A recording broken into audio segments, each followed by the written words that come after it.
कि ना दहेज में सामान चाही, ना दहेज में मकान चाही हो।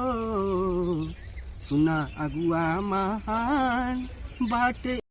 एक जना के लइका के अगुआ आवता उनकरा दुआरे पर, तो लइका के बाबू के कहनाम बाटे, का कहनाम बाटे गाना के माध्यम से सुनी सभे। अच्छा लगी तो लाइक करिह और कमेंट करिह। कि ना दहेज में सामान चाही, ना दहेज में मकान चाही हो।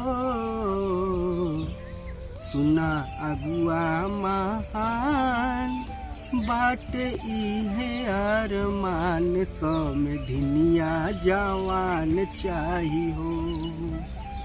सुना अगुआ महान बाटे इहे अरमान, समधिनिया जवान चाही हो। ना दहेज में मकान चाही, ना दहेज में सामान चाही हो।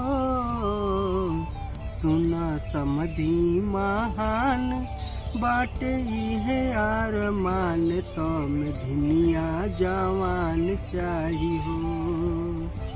सुना समधी महान बाटे इहे अरमान, समधिनिया जवान चाही हो।